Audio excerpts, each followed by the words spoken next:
Welcome dear students. आज genetic series में आपको म्यूटेशंस और म्यूटाजन के अंतर्गत दूसरे भाग पे जो है वो बताया जाएगा। इससे पहले वाले वीडियो में आपको म्यूटेशंस के बारे में बताया था और आज के वीडियो में आपको म्यूटेशंस या उत्परिवर्तन के बारे में बताया जाएगा।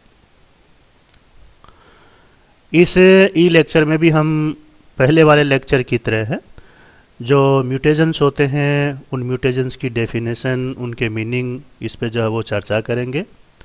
देन म्यूटेशंस की कौन कौन सी विशेषताएं होती हैं, उनमें कौन कौन से फीचर्स पाए जाते हैं, उस पे बात की जाएगी। देन म्यूटेशंस हैं उनको हम किस प्रकार से क्लासीफाई करते हैं, वर्गीकृत करते हैं, उनके कौन कौन से टाइप होते हैं, इस पे बात की जाएगी। और लास्ट में म्यूटेशंस हैं उनके कॉजेज और इफ़ेक्ट्स, यानी कारण और प्रभाव जो है उस पर चर्चा की जाएगी। तो सबसे पहले हम देखते हैं म्यूटेशंस, उससे हम क्या समझते हैं, उससे हमारा क्या तात्पर्य है। तो ऐसा कोई भी कारक, ऐसा कोई भी एजेंट जिसकी वजह से उत्परिवर्तन होता है, ऐसे सभी कारकों को, ऐसे सभी एजेंट्स को हम क्या कहते हैं, म्यूटेशंस कहते हैं या उत्परिवर्तन कहते हैं। और mutation caused by any agent is known as a mutation। तो म्यूटेशन जिस कारक की वजह से होता है उस कारक को हम क्या कहते हैं, म्यूटेशन कहते हैं या उत्परिवर्तन कहते हैं। एक दूसरी डेफिनेशन के अनुसार प्राकृतिक या कृत्रिम कारक जो डीएनए के अनुक्रम अथवा संरचना में परिवर्तन कर दें, ऐसे सभी कारकों को, ऐसे सभी एजेंट्स को हम क्या कहते हैं, म्यूटेशंस कहते हैं या उत्परिवर्तन कहते हैं। और natural or artificial agents which change either structure or sequence of a gene or DNA are known as mutations। यानी ऐसे फैक्टर्स, ऐसे एजेंट्स जो नेचुरल प्रकार के हों या आर्टिफिशियल प्रकार के हों, और वो जो है वो या तो डीएनए या डीएनए के अंदर पाए जाने वाले जो जीन होते हैं उनके सीक्वेंस को चेंज कर दे, उनके स्ट्रक्चर को चेंज कर दे, ऐसे जो है वो कारक एजेंट्स क्या कहलाते हैं, म्यूटेशंस कहलाते हैं। एक तीसरी परिभाषा जो है वो म्यूटेशन की ओर दी जाती है कि ऐसे समस्त प्रकार के भौतिक, रासायनिक या जैविक कारक जो जीव के जीन प्ररूप या जीन अभिव्यक्ति को परिवर्तित कर आनुवंशिक असामान्यता उत्पन्न करते, ऐसे सभी कारकों को, ऐसे सभी एजेंट्स को भी हम क्या कहते हैं, म्यूटेशंस कहते हैं या उत्परिवर्तन कहते हैं। और mutations are the known agents either physical, chemical और biological causes. Mutations by altering the genotype or gene expression which results in genetic abnormality of organism are known as mutations। तो ये कुछ परिभाषाएं जो है वो म्यूटेशंस की थी, उत्परिवर्तन की थी। अब हम देखते हैं कि म्यूटेशंस को हम क्लासीफाई कैसे करते हैं, हमारे पास में से कौन कौन से बेसेज हैं जिनके आधार पर हम म्यूटेशंस को क्लासीफाई कर सकते हैं। तो बेसिकली जो म्यूटेशंस हैं उन म्यूटेशंस के अंदर कई प्रकार के जो म्यूटेशन होते हैं, एजेंट्स होते हैं, उनका प्रभाव जो है वो देखा गया है और इसी को आधार बनाकर जो है वो म्यूटेशंस का क्लासिफिकेशन किया जाता है। उत्परिवर्तन को जो है वो अलग अलग प्रकार के समूहों में रखा जाता है। तो पहला आधार हमारे पास में है कि जो म्यूटेशन है उसकी नेचर किस प्रकार की है। तो नेचर के आधार पर हम म्यूटेशन को या उत्परिवर्तन को तीन भागों के अंदर, तीन ग्रुप के अंदर जो है वो डिवाइड करते हैं। पहला जो प्रकार है वो फिजिकल म्यूटेशंस कहलाते हैं, दूसरे प्रकार के हैं वो केमिकल म्यूटेशंस कहलाते हैं और तीसरे प्रकार के हैं वो बायोलॉजिकल म्यूटेशंस कहलाते हैं। इसी प्रकार से म्यूटेशन का इफेक्ट क्या होगा, यानी बॉडी के अंदर वो प्रभाव किस प्रकार का उत्पन्न करेंगे, इस आधार पर भी हमने म्यूटेशन को जो है वो अलग अलग प्रकार के ग्रुप के अंदर क्लासीफाई किया है। तो ऐसे म्यूटेशंस जो बॉडी के अंदर विरूपताएं उत्पन्न करते हैं उनको हम विरूपजन कहते हैं या टेरेटोजन्स कहते हैं। ऐसे म्यूटेशन जो बॉडी के अंदर कैंसर उत्पन्न करते हैं उनको हम कार्सिनोजेंस या कैंसरजन कहते हैं।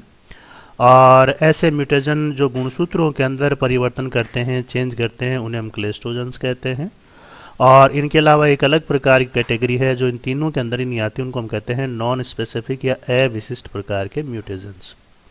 तो आगे हम जो है वन बाय वन करके देखेंगे कि इनका मीनिंग क्या है और ये किस प्रकार से जो है बॉडी के ऊपर इफेक्ट डालते हैं। तो सबसे पहले हम बात करते हैं कि नेचर के आधार पर या प्रकृति के आधार पर जो चीफली 3 प्रकार के म्यूटेशंस होते हैं, जैसे फिजिकल म्यूटेशंस, केमिकल म्यूटेशंस और बायोलॉजिकल म्यूटेशंस हैं, इनसे हम क्या समझते हैं और इनके अंदर हम कौन कौन से जो म्यूटेशंस हैं, कारक हैं, तो इन तीनों के अंदर ही हम जो है वो किन किन जो म्यूटेशंस हैं, कारक हैं, एजेंट्स हैं, उनको शामिल करते हैं। तो देखिए सबसे पहले शुरू करते हैं फिजिकल म्यूटेशंस और भौतिक उत्परिवर्तन।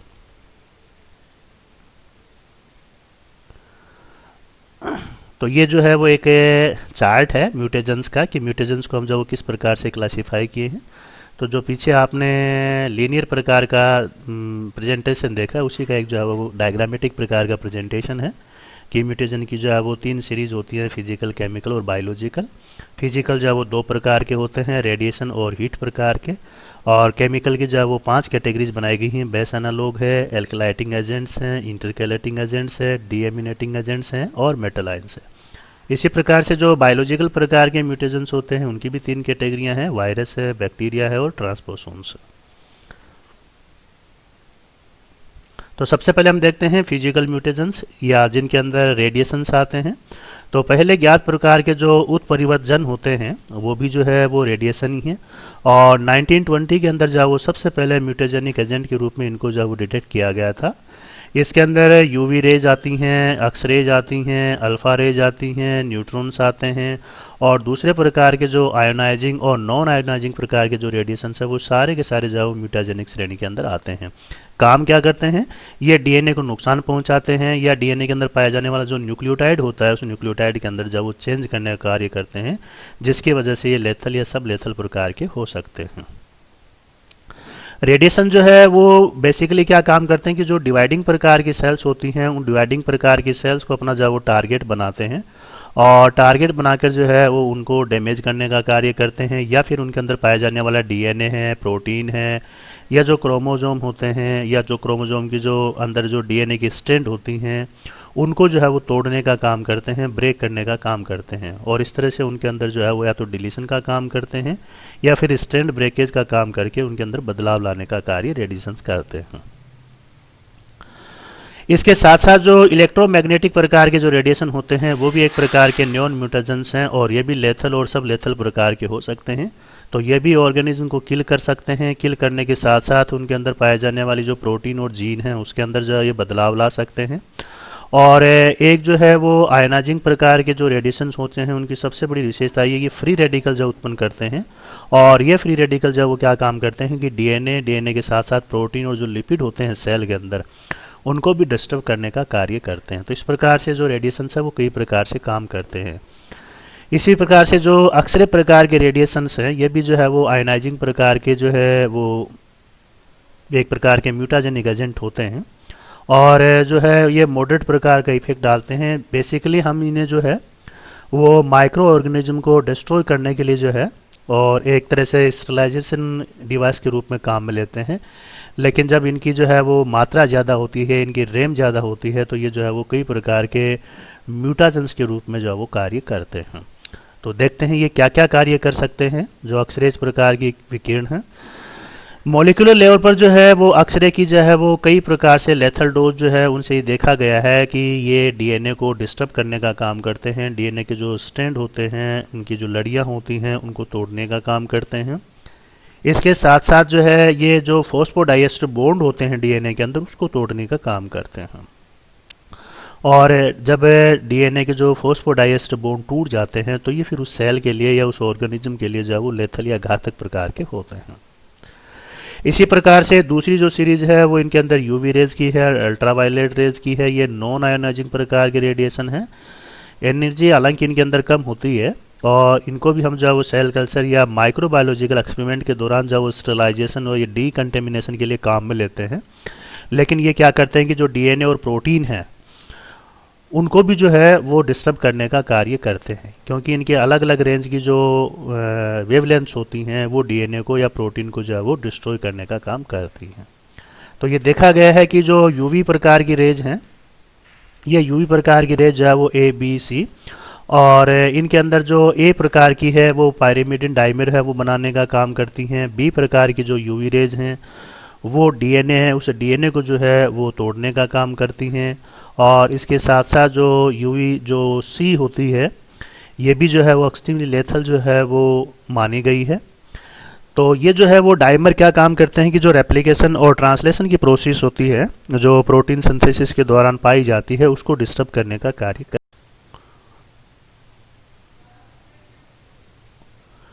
और फिजिकल म्यूटेशन के अंदर जो दूसरी कैटेगरी होती है वो हीट की होती है, ऊष्मा की होती है। और हीट या ऊष्मा जो है वो भी एक म्यूटेशन के रूप में काम करती है जो डीएनए के अंदर पाए जाने वाले म्यूटेशन से उनको प्रोवोक या उनको प्रेरित करने का कार्य करती है। तो हीट जो है वो बेसिकली जो डीएनए है उस डीएनए को जो है वो डीनेचर करने का काम करती है और इसमें डीएनए जो है वो डैमेज हो सकता है। इसके साथ साथ जो फॉस्फोडाइएस्टर प्रकार के बॉन्ड होते हैं डीएनए के अंदर वो भी टूट सकते हैं।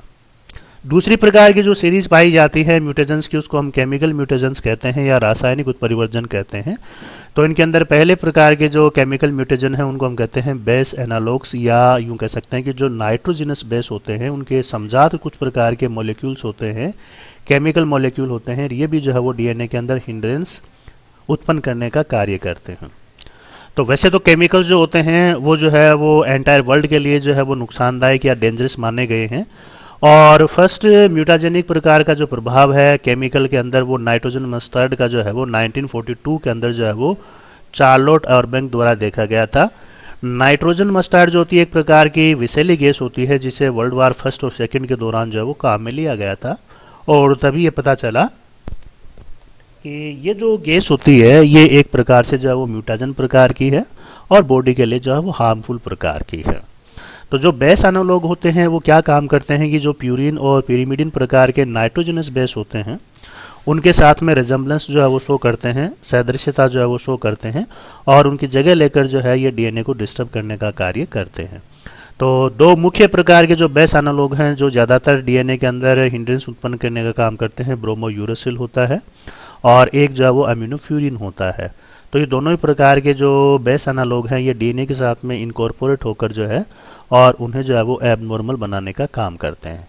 तो रेप्लिकेशन के दौरान जो है वो इस प्रकार के बेस एनालॉग जो है वो नुकसानदायक प्रकार के माने गए। तो जो एमिनोप्यूरिन है वो एमिनोप्यूरिन क्या काम करती है कि जो नाइट्रोजनस बेस है उसका जो स्थान लेकर और डीएनए को जो वो डिस्टर्ब करने का कार्य करती है।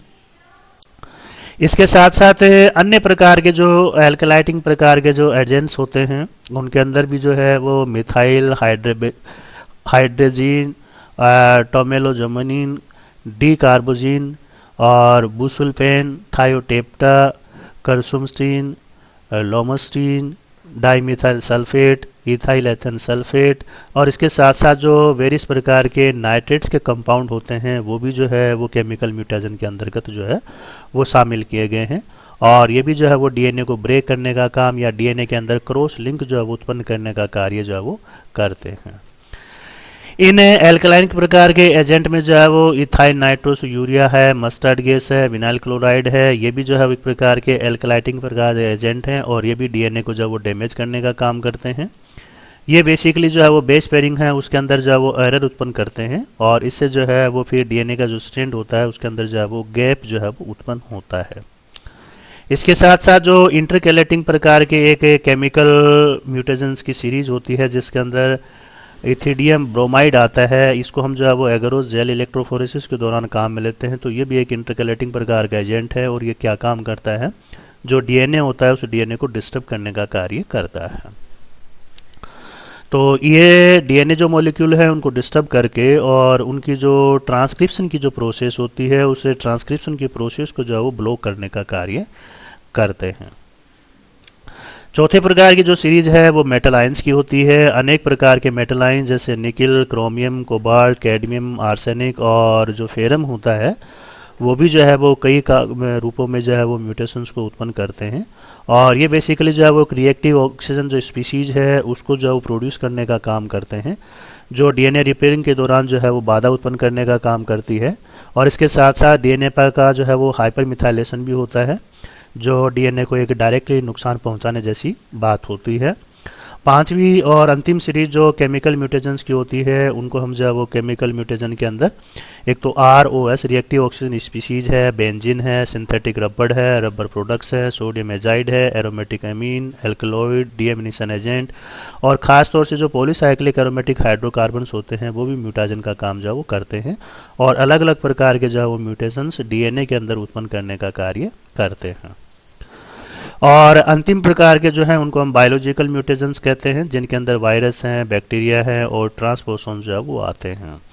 तो वायरस और बैक्टीरिया का नाम तो हमने खूब सुना है। एक ट्रांसपोसोन जो है वो नए प्रकार की बायोलॉजिकल आइडेंटिटीज होती हैं, वो भी जो है वो म्यूटेशन का काम करती हैं, जो एक प्रकार की नॉन कोडिंग DNA सीक्वेंसेज होती हैं और ये टाइम टू टाइम जो है वो DNA के अंदर ही एक स्थान से दूसरे स्थान पर जो है वो जंप करती रहती हैं, इसलिए इनको हम क्या कहते हैं, ट्रांसपोसोन्स कहते हैं।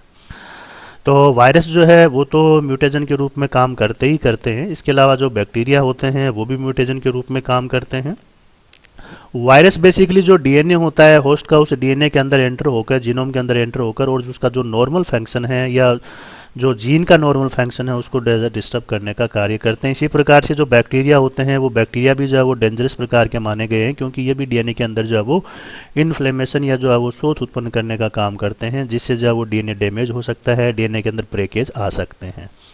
और इसी प्रकार से जो ट्रांसपोसोन्स होते हैं वो भी जो है वो कम महत्व के बायोलॉजिकल म्यूटेशंस हैं, लेकिन फिर भी जो है वो म्यूटेशंस के रूप में ये काम करते हैं और ये जो है वो एक स्थान से दूसरे स्थान पर जाकर जो नॉर्मल प्रकार के जीन होती है उन जीन के जो कार्य हैं उन कार्यों पर जो है वो प्रभाव डालते हैं और जिससे जो है वो एक प्रकार की एडवर्सिटी पाई जाती है, एक प्रकार की जो है वो अनुकूलता नहीं देखने को मिलती है।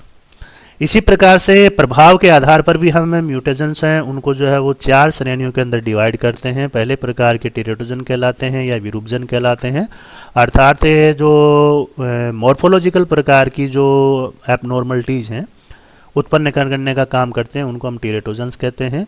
इसी प्रकार से जो ट्यूमर और कैंसर होता है उसको उत्पन्न करने वाले जो म्यूटेशन हैं, उत्परिवर्जन है, उनको हम कार्सिनोजन कहते हैं। और इसके अलावा जो है वो ऐसे फैक्टर्स एजेंट जो नॉर्मल क्रोमोसोम है उनकी संख्या के अंदर या उनकी स्ट्रक्चर के अंदर बदलाव लाते हैं उनको हम क्लेस्टोजन्स कहते हैं। और इनके अलावा जो है वो एक चौथी सीरीज होती है अविशिष्ट प्रकार की या नॉन स्पेसिफिक प्रकार की। तो देखिए ये जो चारों प्रकार के म्यूटेशंस होते हैं उनके अंदर टेरेटोजन है वो क्या करते हैं, जन्मजात प्रकार की जो असामान्यता होती हैं, असंगतताएं होती हैं, उनको उत्पन्न करने का काम करते हैं। कार्सिनोजेंस जो है वो बॉडी के अंदर ट्यूमर फॉर्मेशन का काम करते हैं, गांठें बनाने का काम करते हैं, जिससे जो है वो कैंसर जो है वो उत्पन्न होता है। और क्लेस्टोजन जो है वो क्रोमोसोम के अंदर जो है वो एबनॉर्मलिटीज़ या असामान्यताएं हैं उत्पन्न करने को काम करते हैं। और इनके अलावा जो दूसरे प्रकार के म्यूटेशंस होते हैं वो बेसिकली जो DNA होता है उस DNA को डैमेज करते हैं। तो ये 4 प्रकार के म्यूटेशन जो है वो हमने किस आधार पर कि ये प्रभाव बॉडी के ऊपर किस प्रकार का डालते हैं इसके ऊपर क्लासिफाई करते हैं। तो ये आपके लिए कुछ रिकमेंडेड प्रकार की बुक्स हैं जो आपको पहले भी बता चुके हैं। And thank you, see you again with new topic molecular basis of gene mutation, जो इस म्यूटेशंस और म्यूटेशन का तीसरा और अंतिम भाग है। तो अगले वीडियो में हम जो है वो molecular basis of gene mutation के बारे में स्टडी करेंगे कि जो जीन म्यूटेशन है उनका मॉलिक्यूलर बेसिस क्या है, मॉलिक्यूलर लेवल पर जो है वो जीन म्यूटेशन किस प्रकार से होते हैं, कितने प्रकार के होते हैं और उनके प्रभाव जो किस प्रकार से उत्पन्न किए जाते हैं। तो इनके बारे में जो है वो हम स्टडी करेंगे। Thanks a lot.